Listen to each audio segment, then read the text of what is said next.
Thank you. Thank you so much. What a beautiful crowd we have tonight. I can't actually see you, but I can smell you. And you smell beautiful. Honestly, you must shower. I'm going to try that. I'm Marko the comic. I know what you're thinking. What are the odds of a comedian with the last name, the comic? 100%. It's 100%. Or 3,000% if you're using Trumpian mathematics. It's 3,272%. Something like that. You know, it's a good thing he didn't become an accountant or some other important job. That would have been a disaster. Standing up here, looking at all these beautiful people, smelling all these beautiful people, I think of the great comics who came before. Richard Pryor, Mitch Hedberg, Fozzie Bear. You know, they all started in a comedy club like this one. Except for Fozzie, he started as a shag carpet in a comedy club like this one. Just cut him up. But I love Fozzie. You know who else I love? Dick Van Dyke. Yeah, Dick Van Dyke. Dick Van Dyke has the most perfect name. You've got a dick, a dyke, and something to drive them in. I don't know what the dyke is doing in a van with a dick. She obviously got in there by accident. But, you know, I love lesbians. I love lesbians. My first 3 girlfriends were all lesbians. After they were done with me. I was either doing something wrong or something very, very right. I'm not sure.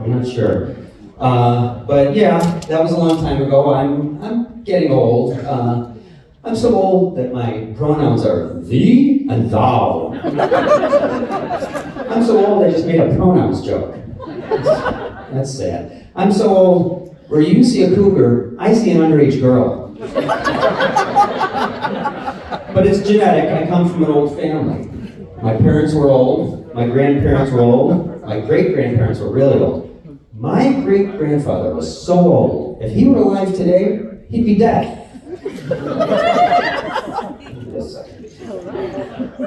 I recently went to Comic-Con. You ever been to Comic-Con? Anyone ever been to Comic-Con? Yeah, I love Comic-Con. You have every kind of nerd. You've obviously got the comic book nerds, right? They started the whole thing, and they still seem surprised that there are other people showing up. They're like, there's girls here. And you have the Star Wars nerds, some of whom actually are girls. And then my favorite, the furries. The furries. I love the furries. You know, these are people who dress up as furry animals. And they're not technically nerds, they're nerd adjacent, because half of them have lost their virginity. Generally the lower half. Not sure how that works.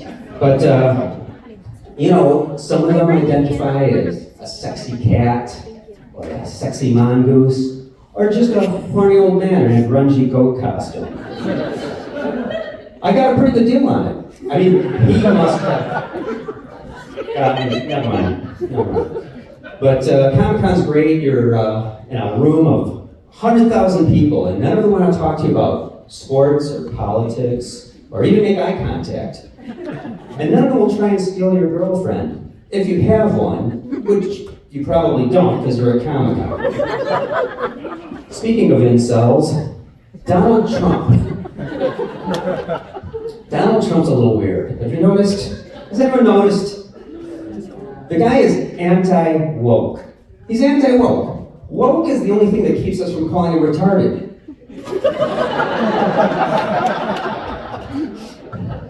If anyone should be woke. And his immigration policies are brutal. On the way here, I passed 3 Venezuelan refugees selling candy. I didn't buy any because what the hell am I going to do with 3 Venezuelan refugees? I mean, at least if there were 11, I could start a soccer team. No. That's terrible. That's wrong. If they were Argentinian, I could start a soccer team. The Venezuelans, they're flooding our cities with Snickers and Mars bars. I wish I could do a better Trump impression, but every time I try, I end up sexually assaulting a journalist. That's unfortunate. It really is. You have to excuse me. I recently got vaccinated, and my arm's still a little autistic.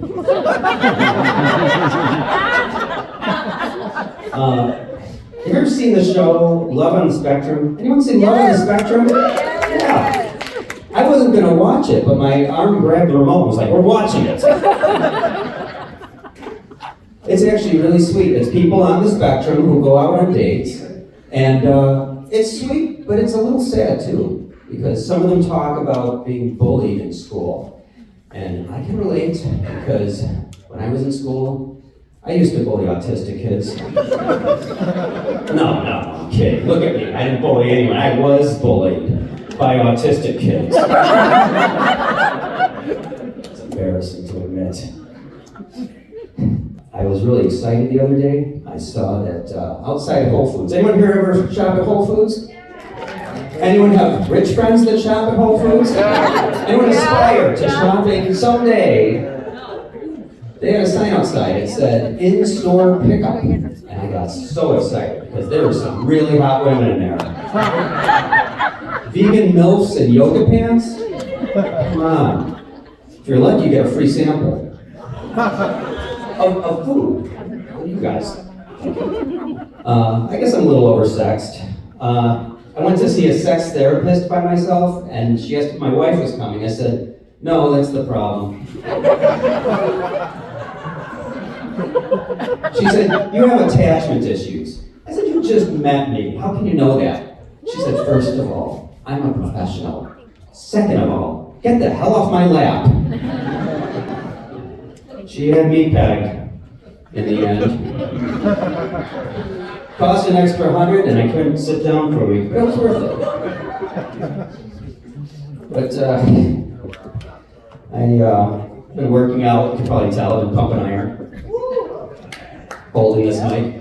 I took a great selfie at the gym the other day. It was of the girl working out behind me, and she called me a creep.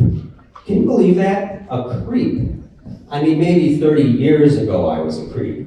Now I'm a dirty old man. Show some respect to your elders. Couldn't believe that. Anyone drive here? Anyone? Wait, so most of you took an airplane?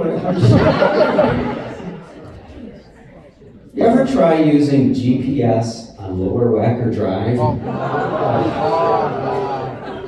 It's horrible. It's like left turn, right turn, left turn, right turn, U-turn, dive, dive, dive.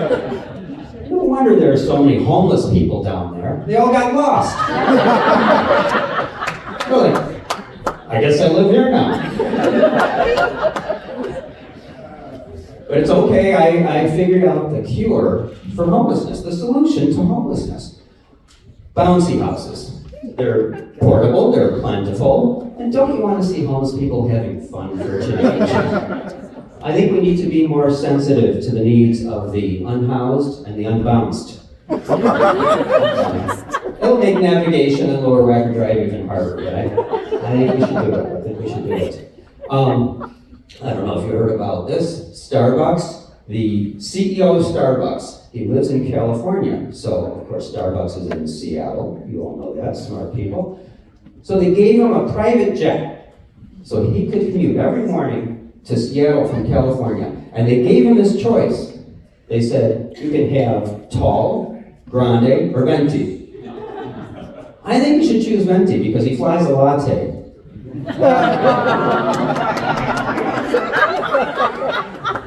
If he's late, he flies espresso. That's horrible. I'm sorry. Well, I have one last important thing to tell you. I'm so glad that you're all here tonight. Especially in these times, I think comedy is more important than ever, right? Woo! Comedy is healing. Comedy brings us together. So I want you all to join me now. I want you to repeat after me and say, I love myself. I love myself. Sometimes alone in the shower. And sometimes at work, in the middle of the day, in the bathroom, with the stall door open. Even though it's a gender neutral bathroom, I probably should stop doing that, they're gonna fire me. You didn't get that last one. Well, anyway, thank you so much for coming out tonight. You're a fantastic audience. The rest of the show is going to be amazing.